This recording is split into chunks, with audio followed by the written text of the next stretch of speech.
Bonjour à toutes et à tous, vous écoutez À l'horizon, le format audio de la boussole. Merci pour votre écoute et bon épisode. C'est avec humilité et gratitude que la boussole exerce sa mission sur les territoires non cédés des peuples salish du littoral, les territoires des Premières Nations Musqueam, Squamish et Tsleil-Waututh. Par ces mots, nous tenons à exprimer notre profond respect pour ces peuples, leurs territoires, leur culture et leurs membres. Salut à toutes et à tous, on espère que vous allez bien en ce frais mois de mars. C'est Camille à la boussole et je vous souhaite la bienvenue dans ce nouvel épisode de notre podcast À l'horizon.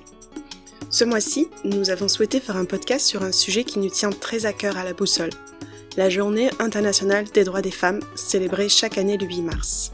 Cette date nous permet de nous rappeler le chemin parcouru et de saluer le travail accompli pour tendre vers l'égalité entre les femmes et les hommes.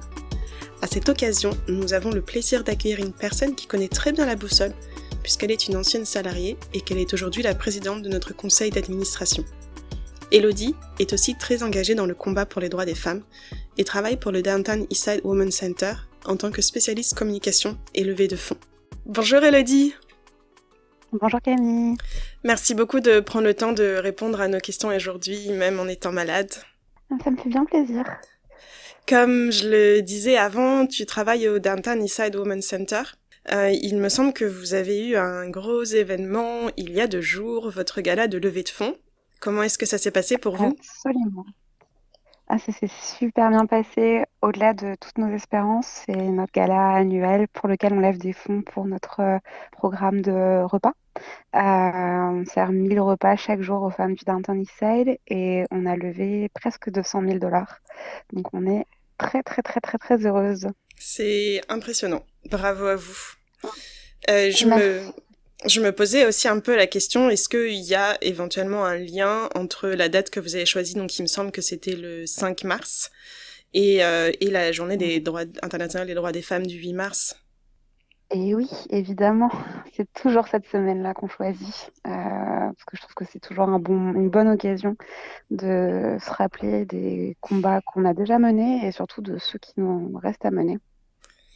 On est bien d'accord. Et à la boussole aussi, notre programmation au centre communautaire fait un focus ce mois-ci sur la Journée internationale des droits des femmes, avec un beau panel d'activités sur 2 jours, le 7 et le 8 mars.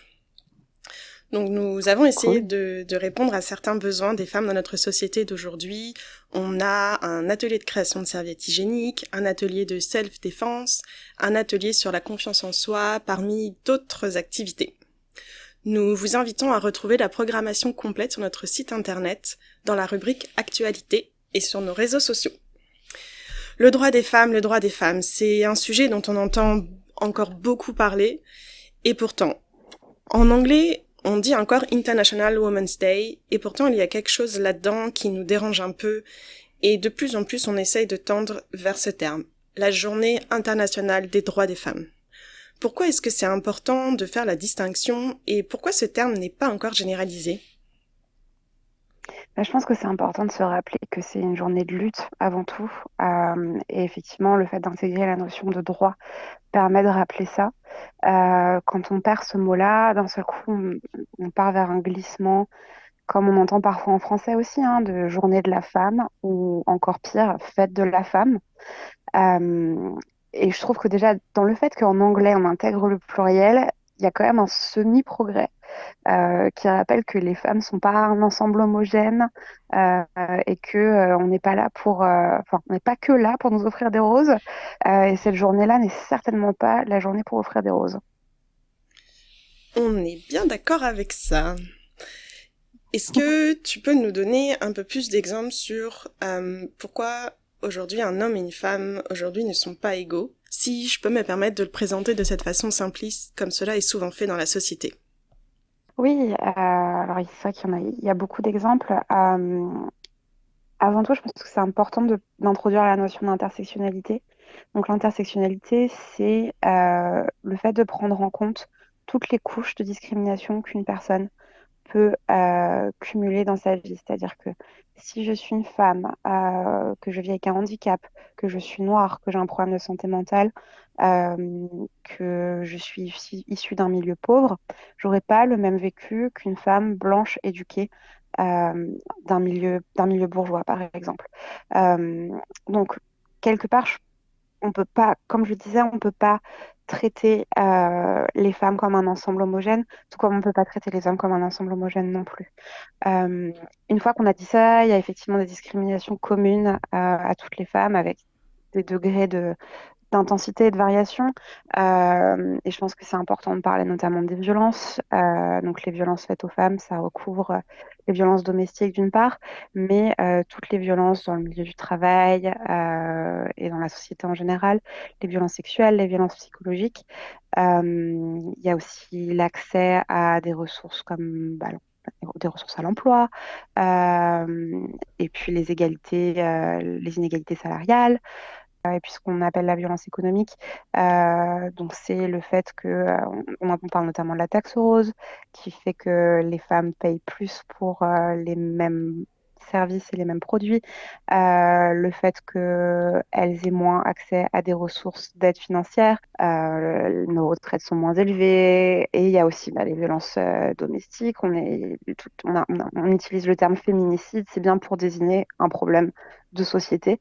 Euh, donc oui, c'est vrai que c'est important d'avoir tout ça en tête quand on s'intéresse au sujet des droits des femmes. C'est clair. Merci beaucoup d'avoir un peu repris toutes les violences, enfin toutes les inégalités dont les femmes sont sujettes aujourd'hui. Comme tu l'as mentionné, encore aujourd'hui, les femmes sont bien plus victimes de violences que les hommes. À la Boussole et en collaboration avec d'autres organismes francophones, nous nous sommes rendus compte que beaucoup de femmes ne savaient pas où se tourner quand elles vivaient une situation de crise. Donc situation de crise, c'est-à-dire que des femmes vivent une situation de violence ou de séparation, et que les femmes se sentent démunies face à cette situation. Ces organismes francophones ont mis en commun leur expérience, expertise et services pour offrir un accompagnement social et juridique. Nous, à la Boussole, nous avons formalisé les services qu'on apporte aux femmes, comme par exemple aide au logement, accompagnement à l'emploi, accès à la justice, et bien d'autres encore. Ces actions nous permettent de lutter contre la précarité des femmes qui peuvent être amenées à vivre une situation d'itinérance. Donc au Downtown Eastside Women's Center, donc là où tu travailles, il me semble que vous avez des shelters pour femmes. C'est donc bien qu'il y a une demande spécifique et que l'itinérance des femmes est bien présente. Est-ce que tu pourrais nous en parler un peu plus de vos shelters, des situations d'itinérance dont sont victimes les femmes aujourd'hui? Oui, bien sûr. Alors déjà, ce qui est important, quand on parle de l'itinérance des femmes, c'est important d'avoir en tête que tous les chiffres qu'on peut avoir euh, sont forcément partiels. Quand on a des recensements faits sur l'itinérance, les femmes sont beaucoup plus cachées puisqu'elles ont recours à l'itinérance cachée. Qu'est-ce que c'est que l'itinérance cachée? C'est aller chez un ami, aller chez un client pour les personnes qui font du travail du sexe, tous les moyens pour éviter de dormir dans la rue ou d'accéder justement au shelter euh, sont utilisés par les femmes. Pourquoi les femmes évitent d'accéder les shelters? C'est parce qu'ils sont pas du tout sécurisés pour elles. C'est pour ça qu'on a besoin d'espaces dédiés aux femmes. Et c'est ce que nous on fait au Downtown Eastside Women's Center. Tous nos sites sont exclusivement accessibles aux femmes et ça les protège de certaines violences qu'elles peuvent subir dans des milieux mixtes. C'est vrai que c'est très intéressant ce que tu dis parce que l'itinérance c'est un sujet et on parle pas encore trop, on se rend pas encore trop compte qu'il y a aussi de l'itinérance cachée.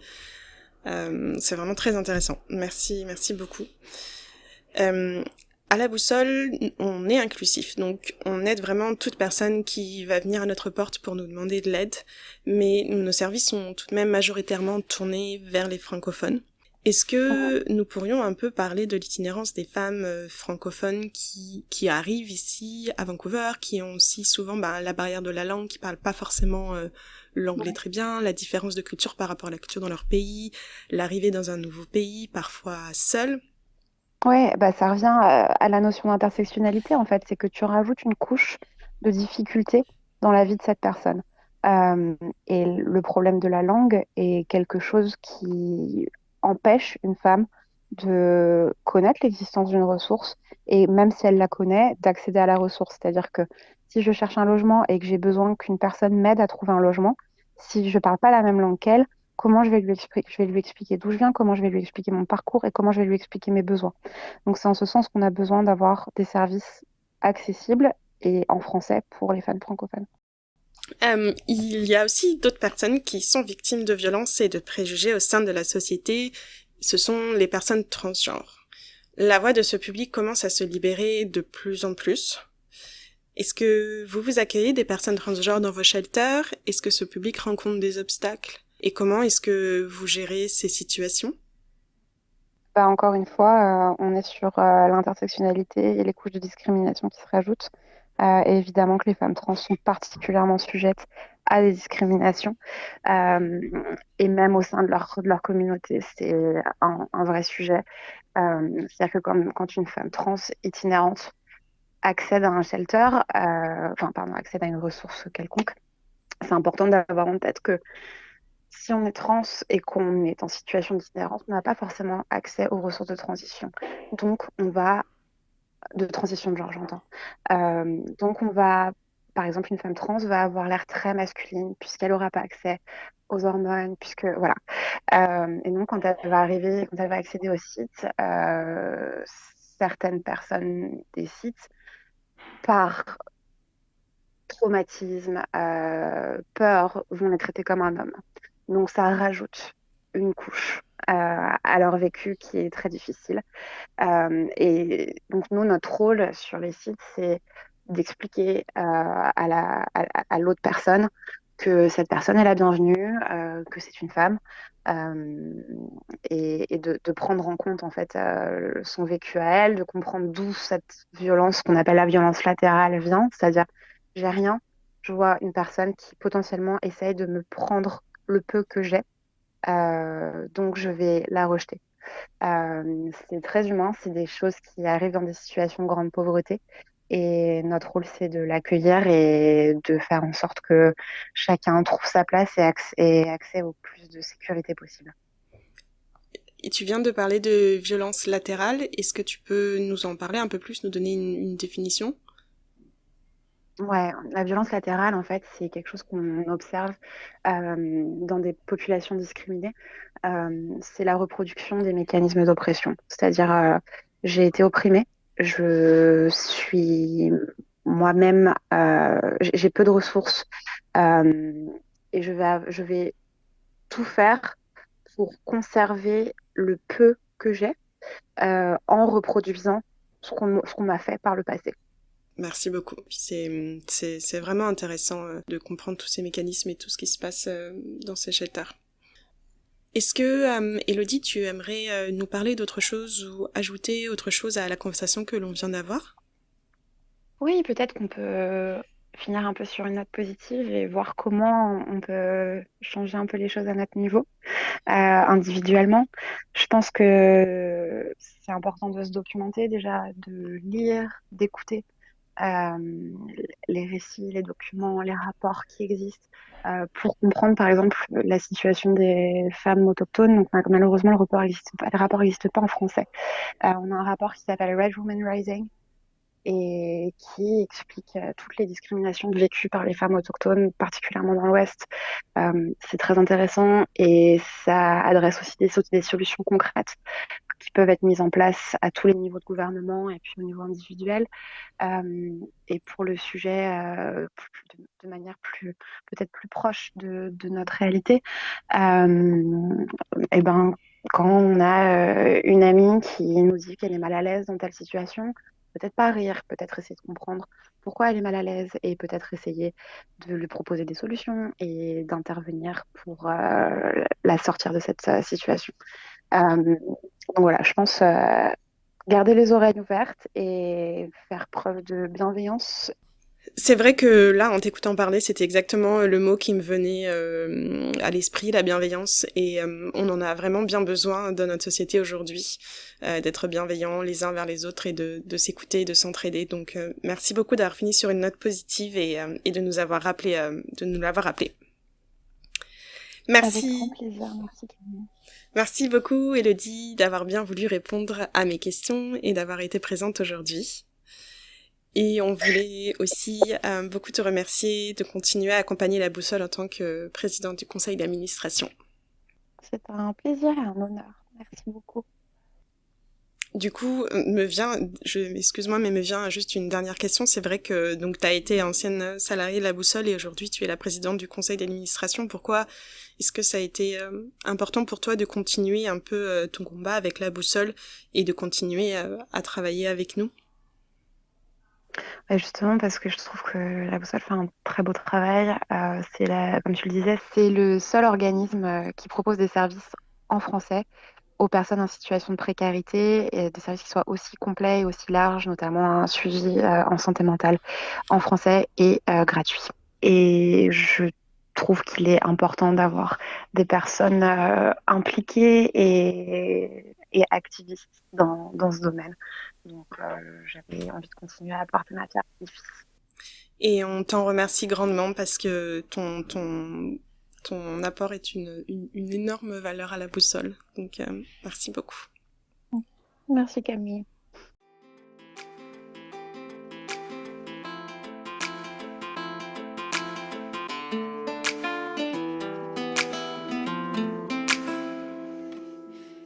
Voici la fin de ce podcast numéro 5 de À l'horizon.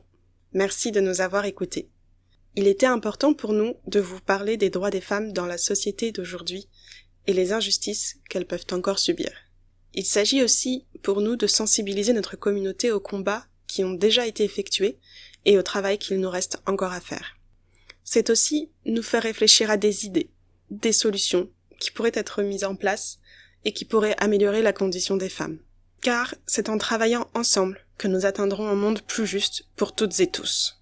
Il est capital de se rappeler qu'encore aujourd'hui, aucun pays n'a atteint l'égalité complète entre les sexes et que de nombreux droits, obtenus de haute lutte, sont aujourd'hui remis en question un peu partout dans le monde. Alors, écoutez, cherchez, renseignez-vous, sensibilisez, argumentez, et ensemble, changeons notre société. Le combat n'est pas fini. Enfin, si vous êtes une femme dans une situation difficile, nous pouvons vous aider.